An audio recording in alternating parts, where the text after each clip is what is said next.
In the Kyle Rittenhouse trial, the prosecution was already in an uphill battle, with multiple witnesses providing testimonies that paint Rosenbaum in a very negative light and video footage that adamantly and unequivocally portray Kyle Rittenhouse acting in self-defense. The prosecution did have, however, in their arsenal the Achilles heel, where a minor was walking around the streets of Kenosha, Wisconsin, carrying an assault weapon, which in this instance is an AR-15, which is why Kyle Rittenhouse was charged by prosecutors with reckless homicide and first-degree recklessly endangering safety. These charges heavily relied on the notion that minor is not legally allowed to carry such a weapon. So what exactly led to the gun charge being dismissed and dropped by the judge in this trial? To understand, we need to read the Wisconsin State Legislature that is available online, specifically the section that is headlined Possession of a Dangerous Weapon by a Person Under 18. In the very beginning of the section, it clarifies the definition of a dangerous weapon, which in this case is defined as a firearm loaded or unloaded.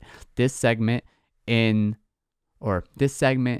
this section, Possession of a Dangerous Weapon by a Person Under 18, is regarded with Bulletin 1. The very next segment, regarded with Bulletin 2, is Punishments for Violations. Now, segments 2 and 3 absolutely go together because 2 provides punishments for violations and 3 provides exceptions for such violations. To give you an example, in segment 2B, it addresses the fact that any person who intentionally sells, loans, or gives a dangerous weapon to a minor is guilty of a Class 1 felony. But segment 3B gives an exception for minors who are members of the armed forces or National Guard in the line of duty. So by reading both of these segments, we know exactly the exceptions for a minor to have possession of a firearm. First, they need to be either a member of the armed forces or a National Guard, and they must be in a line of duty. The second exception is if the assault weapon is currently being used as target practice and under adult supervision. But in segment 3, the very last bulletin C, exactly what we need to analyze, it provides an exception for someone under the age of 18 to carry a rifle or shotgun. This person must not violate section 94128, or if the person is not in compliance with sections 29304 and 29593. But remember, Kyle Rittenhouse was given this weapon by an adult, which should have carried a Class 1 felony for an adult, as it was not target practice being supervised by an adult, and Kyle Rittenhouse was not a member of the armed forces or National Guard in the line of duty. But segment 3C gives another exception for an adult if the minor is found compliant with sections 29304 and 29593 and is not violating section 94128. Then the adult is exempt for giving the weapon to a person under 18 years old.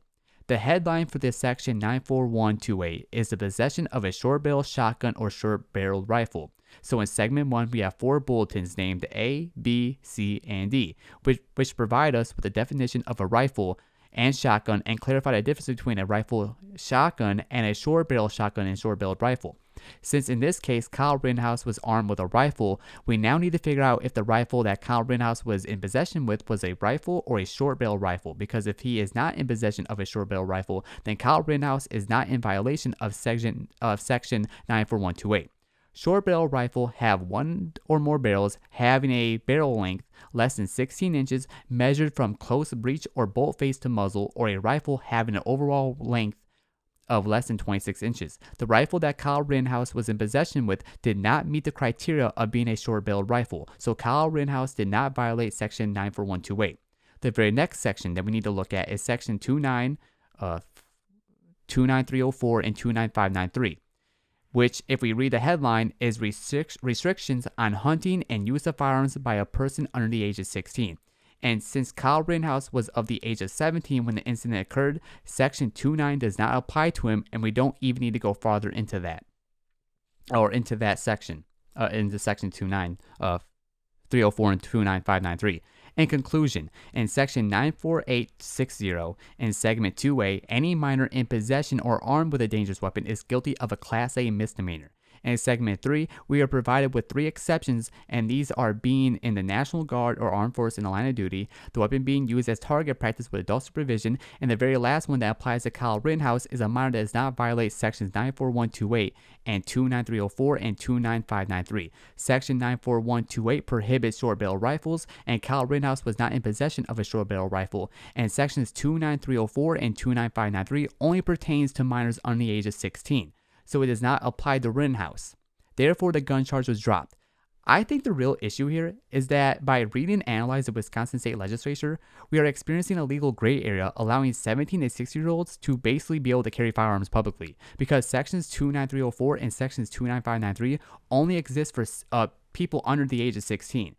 So maybe if sections 295 503 or 304 and 593 are readdressed for anyone under the age of 18, then Kyle Rittenhouse or anyone else under the age of 17 or under the age of 18, like 17, 16 years old, could not carry firearms publicly. So like right now in the Wisconsin state legislature, a 17-year-old is able to walk around public with a AR-15, and even a 16-year-old could do that. I'm sorry, but one thing I totally forgot to mention is that all I brought up was section 29304, and I did not bring up 29593 whatsoever. So let me just do that real quick. In 29593, this is why I didn't bring it up, because I totally forgot about it. But all it is a requirement for a certificate of accomplishment to obtain hunting approval. So like just getting hunting approval in general. And it doesn't apply to an 18-year-old, a 17-year-old, or a 25-year-old. Like, or it applies to all that just in general.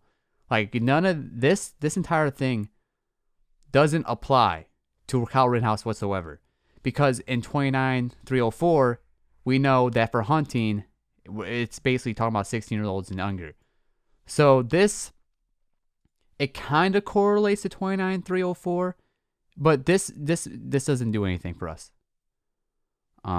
It's just for anyone trying to get hunting approval. And this is kind of the requirements to go about it. And I didn't do this on script like I did the other part of this commentary.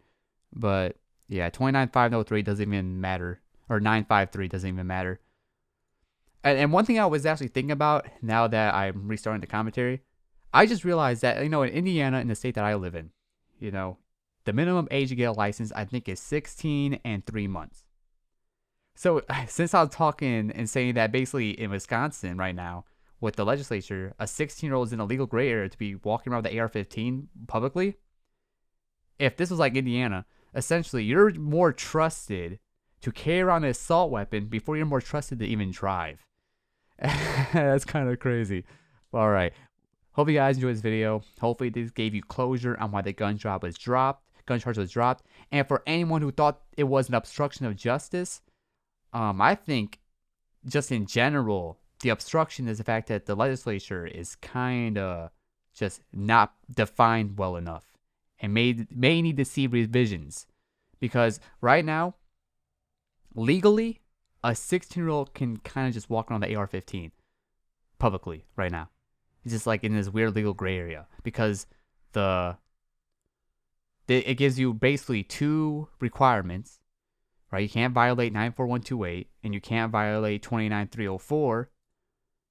And 29304 only applies to people under 16, and 94128 it just talks about short barrel rifles. So as long as you don't have that, you can walk around with a gun. It's kind of weird. But hopefully you guys enjoyed this video, and see you guys later.